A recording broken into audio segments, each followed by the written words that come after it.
Hello and welcome back to our Astro Self Care Sundays. It is Kenya, and today we are coming at you again with Capricorn. So, I really like Capricorn.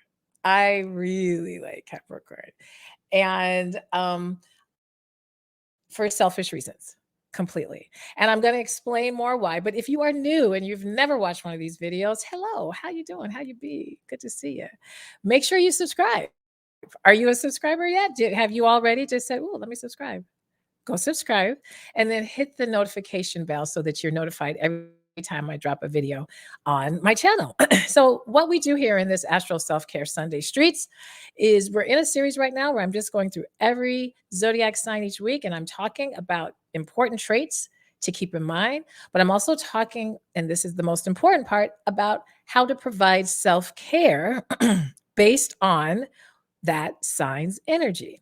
I also talk about the high frequency, meaning the aspects of that sign that are really productive, really beautiful, and really wonderful, and why this aspect of our birth charts are so important. Because if you're new here, you may not know this, but you have Capricorn in you, whether you believe it or whether you know it or not. Because all of us actually have every single sign in us. It's just when people ask, what's your sign? What's your sign? We're usually saying our sun sign, meaning the position the sun was in at the very time and location that you were born. So, right now is Sagittarius season, right? Right now, if you are having a birthday right now, you are considered a Sagittarius sun sign.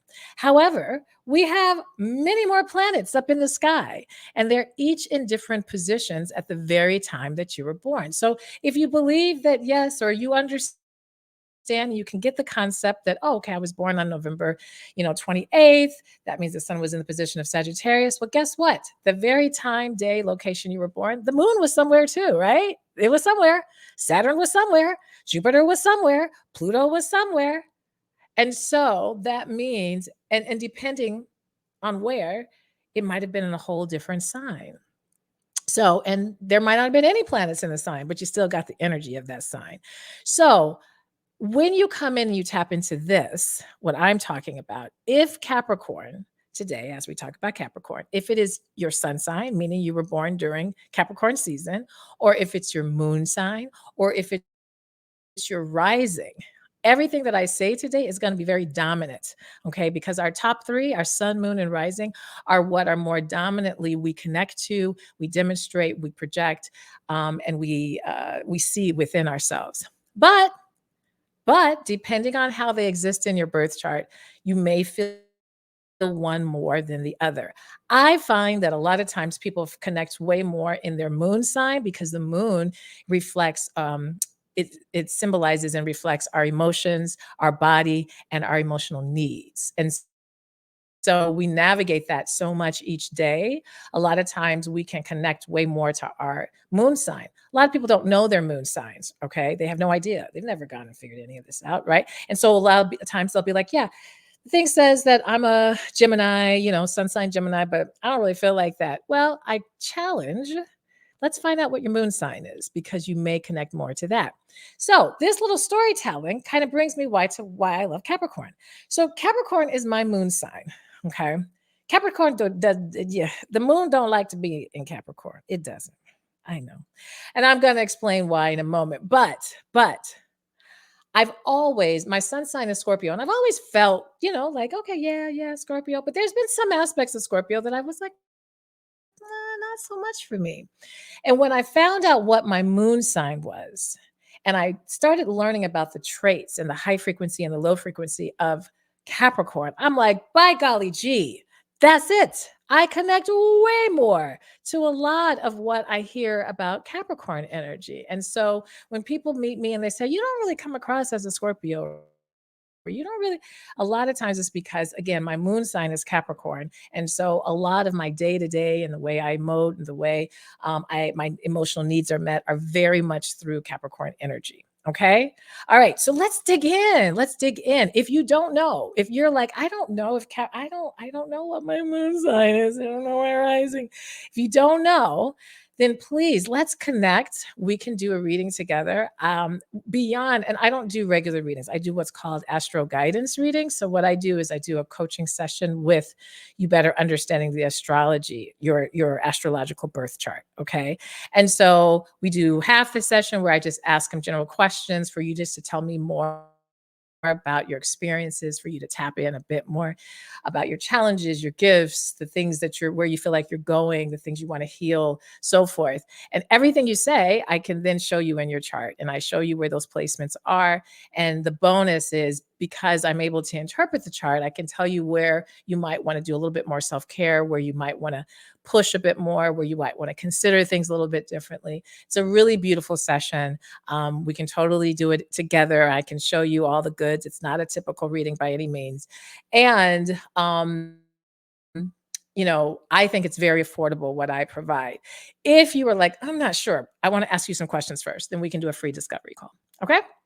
All right, let's tap in. Let's get into it. I try to keep these less than 30 minutes and I've been doing it, so I want to keep it up. Okay.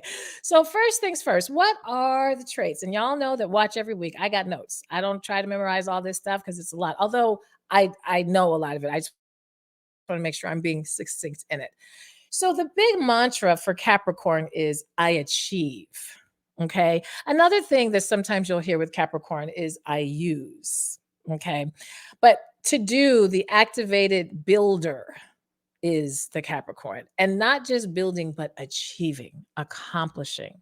Okay. So Capricorn is that energy in all of us that is wanting achievement, that is calculated, that is strategic, methodical, that's constantly building. That is the Capricorn energy. Capricorn official dates, if it's going to be your sun sign, would be December 21st through January 19th. Its symbol is the sea goat climbing the mountain. Element is earth, grounded. Okay. Modality is cardinal. So cardinal modalities mean to initiate action. Okay. So it initiates the action, the activity.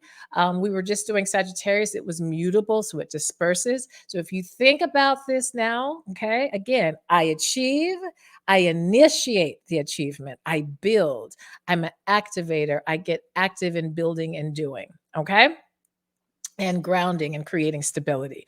Earth signs are considered feminine energy. It's ruled by Saturn.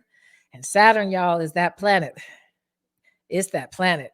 And if you just hear, a lot of you may say, oh, the Saturn return. Well, it rules Capricorn. So that gives you already Saturn is that taskmaster. Are you being disciplined? Are you taking authority over your life? Are you in alignment?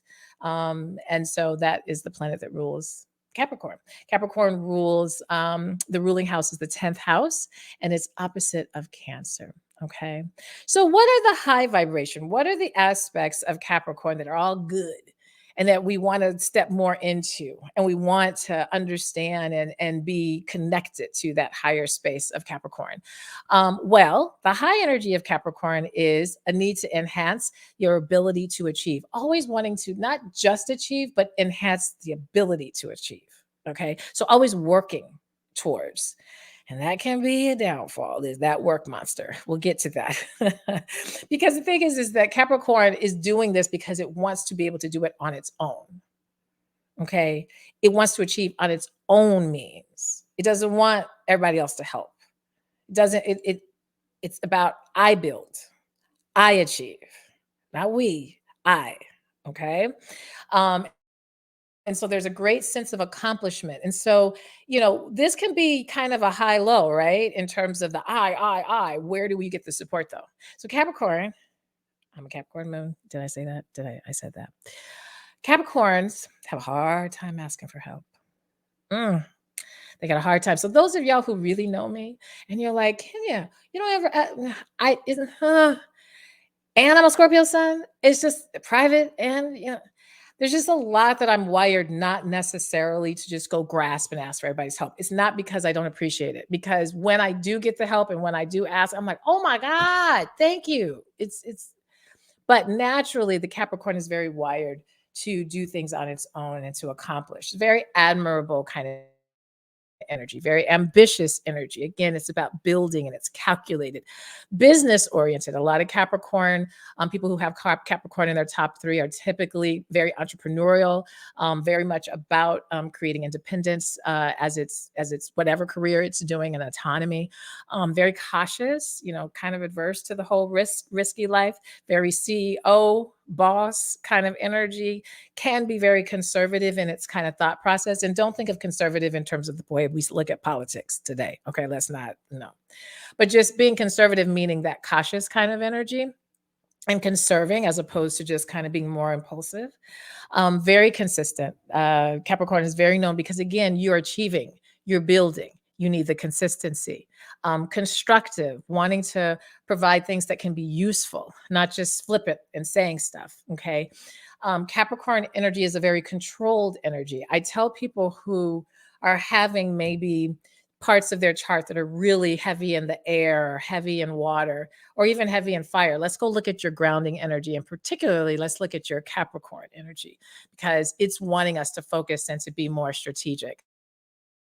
Conventional, determined, diligent, disciplined, down to earth, driven, high achiever, really high things, right?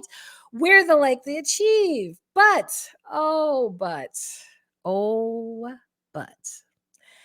the low frequency. Let's get in there, guys. All right.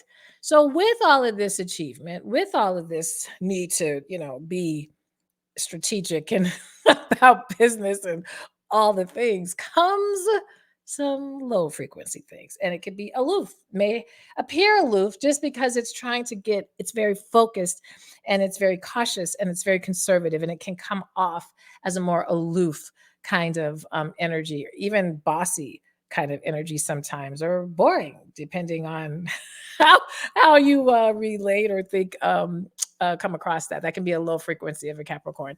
Can be very authoritarian because again, the energy wants this sense of control. It wants this sense of autonomy. It wants this sense of discipline. And so anyone around them or anybody interfacing, it may want to kind of be a little bit more of the authoritative nature so that things will fall in line and we will have the order in order to achieve. So I hope that as you're watching this series, you're beginning to see that people aren't just out to get us, okay? Or people's energy is just, what? No, there's a wiring. And when you really begin to tap into astrology and you really begin to appreciate what it is and what it's not, you get so much more grace and understanding and compassion for yourself first and then for others, because when you begin to learn that everyone is doing as they understand themselves to do, okay, whether it is that they're trying to protect themselves, whether that there's been a lot of hurt and so they're moving in a way to maybe avoid the hurt, whether they're conscious of it or not, all of that is coming to line. And I think when you study astrology, it just really helps you better understand where some of these energies may be coming from. Okay. Another low frequency thing that could be is being very constrained. Okay. Because again, wanting to have this certain controlled energy may be like, well, I can't do that, can't do that, and can have a very constrained energy. And Capricorn energy has to be very, very careful of that. That then can really cause being cutthroat or having cynicism or being really demanding. It can even fall into a more depressive energy because, again, it's not that, oh, Capricorn's Debbie Downer or whatever. No. But Capricorn's main thing is it's wanting to achieve, it's wanting to accomplish. And if it doesn't feel as though it's energetically in that ambitious accomplishment state, it can quickly feel as a more depressive energy. So super important that Capricorns do this self-care that I'm about to talk about so that you don't fall into that low frequency or stay in that low frequency. Domineering can be very fearful, just again, because it's wanting things to be a certain way. It's wanting to make sure it does have this accomplishments. And if it doesn't, what does that mean? What does the worth of self mean? That's where Capricorn can get really tripped up. Frugal, there can be a certain level of harshness and, can be slightly self-centered, okay, and can appear kind of inconsiderate or even act in an inconsiderate way when it's in that low frequency. So all of us have a high and low, okay? If Capricorn is in your top three, you're probably going to demonstrate both sides of this. And again, it's not to say, ooh, and you're bad. No, it's to show you what's gonna be more productive energy versus what's more of that stagnant energy. And so if you find yourself being in that more low frequency energy, or you are partnered with someone, or you're related, or you're close friends, or whatever, with someone who's in that lower energy, one, have some grace because understand that that's just a bit of a wiring. But two, create some space for that person because what's happening is there's something happening that's not allowing them to get into their high frequency. And that can be a number of things. But let's talk about self care and things that you can do so that you're staying in that more ambitious, accomplished, even humorous. Capricorn can have some nice humor to it as well. And that down to earth driven, really great listener energy that Capricorn has. So Capricorns are known, okay, for being disciplined, ambitious, and pretty practical in nature. So therefore, when we're thinking about self care, it's really important that those activities really promote relaxation because of all that ambition and work, work, work, that stress relief, because all of that can tend to equal stress. And really, this is the most important thing. And I work so hard. I got to work better with this and with the work life balance so that you're not so heavy on the work side, but that you are actually living and having, space to not always be on and be achieving. Okay. So, some self care practices. When we think about the self care, we want to promote that stress relief, but we also want to make sure that it's within alignment of Capricorn energy. So, a structured self care routine is really great because that creates predictability. It allows consistency. It allows a sense of control. And it then, therefore, promotes relaxation and so forth because of it being self care. So, if it's exercise or some personal time, very important to kind of create a bit of a routine with it for Capricorn energy. Goal setting and planning is a Capricorn self care. I can't tell you, I can't feel more self cared for than to know my goals and to know where I'm going. To plan out what am I doing. I actually can get too much into the planning energy. But again, doing that, setting realistic goals and achievable goals and really planning that out can feel really good for the Capricorn energy. Where other people that might feel stifling, Capricorn, no, that gives it a sense of balance. Quality sleep is for everybody, but definitely for that Capricorn because of needing that calming so that you're getting out of the head and the building and the achieving kind of mode and you're really being able to retreat a bit more. Nature walks or hikes, getting out in nature, connecting, all of that. If you do a more challenging hike, that challenge again, because Capricorn likes the rub, it likes the contrast a bit. So that can be really helpful while connecting to the nature. That gives some stress relief, but then the hike itself can give a little bit of physical challenge, which is really nice. Mindful breathing and meditation is really great for the Capricorn because, again, we're settling the mind. We're not in such a heavy doing and being able to connect a little bit more with thoughts and foster a sense of calm. Okay. Quality time with loved ones, definitely scheduling that time so that it's predictable so you know kind of how that is going to be. And then there's always when we're with our family, we're getting that support, right? So it's not just this I on my own, but you're getting that support, you're getting that love. Creative outlets always for so many people. But definitely we have to remember that creativity is a way of connecting to spirit, but it's also a way to relieve stress. Coloring, painting, writing, singing, dancing, listening to music, any of those things, watching a play, watching film. Those are all things to do stress relief. Professional development is actually, it kind of goes along with that goal setting and planning. It's a very, again, it's an energy of achieving, right? And for Capricorns, that is self-care. That feels good. Okay. Learning, reading, creating boundaries so that there's a little bit more structure and you can have a better sense of control with things. Art and aesthetics, all of those things, that's relieving the stress. And then organization and planning. Okay. So it may feel, you'll find that a lot of your earth signs doing kind of organization, planning, goal setting, or cluttering, those types of things are really, they're activated and they're grounding and they create a sense of spaciousness for earth signs. So Capricorn is no different. Okay. So let me read this statement to you so that kind of a big take home, and then we'll go to our question and we'll begin to wrap up.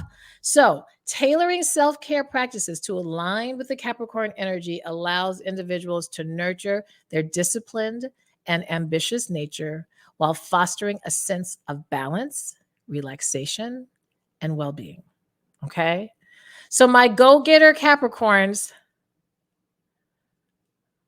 power to the people. Um, Really, you want to make sure again you're really kind of taking notes, replay this, listen to those self-care things so that you're not in that low frequency and so that you can really resonate. We need our Capricorn energy. We need our Capricorn. We need our builders. They're really important. I know I'm partial because my moon is in Capricorn. Now there's a lot more that goes with what having a moon in Capricorn means or what having a rising sign of Capricorn means. I will say this, I am partnered. My partner is a son Capricorn. So there's a lot of Capricorn around me. My oldest son, he's a Capricorn rising. So you see how the constellation happens in our families and our It's not a coinkydink. Not a coinkydink at all. Okay. So that's what we got for Capricorn. So let's bring up our question of the day. And it's kind of a prelude. This question is a little bit of a prelude of what's to come. Can astrology be used for relationship compatibility and love?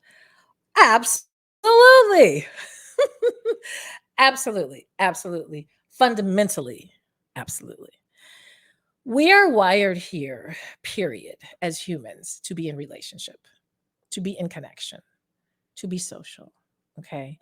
And so astrology is really so heavily about how we relate to others, how we relate to love, how we relate to our families, how we relate to our resources, how we relate to our own sense of worth, how we relate to our ancestors, how we relate to our children.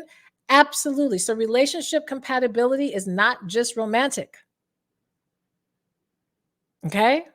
The types of friends you draw in, how you parent, how you interact and relate to your mother.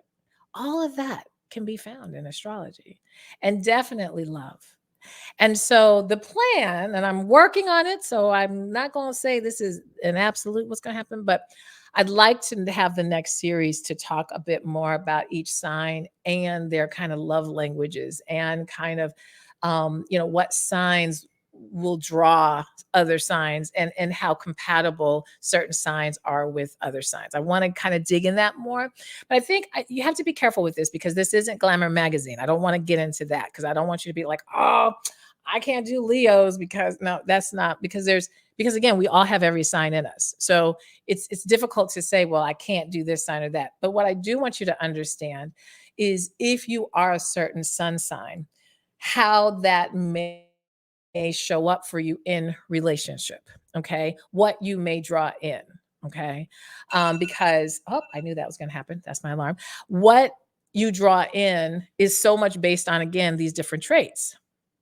And so there's some compatibility. Some of the things we're drawing in, a lot of times, if you're like, I always draw in Virgos or I always date Pisces but it never works out.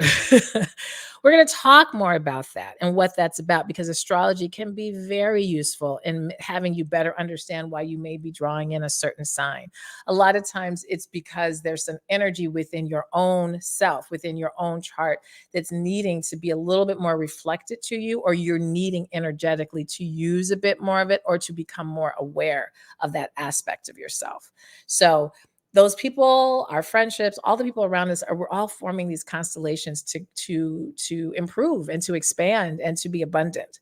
So it absolutely can be used for relationship compatibility and love. And I hope that I'm able to get this all together so that we can begin really exploring this whole idea of using astrology to look at our relationships and not just relationships as it relates to romantic, but our parenting relationships, our relationships with, so how we parent children, our relationships with our own parents. And our own siblings and family, friendships, our colleagues, and then obviously that primary relationship, and that's with self. So All right. That's what I got. That's what I got. And next week we're gonna go into Aquarius, which is another bad mama jamma. Aquarius energy ain't no joke.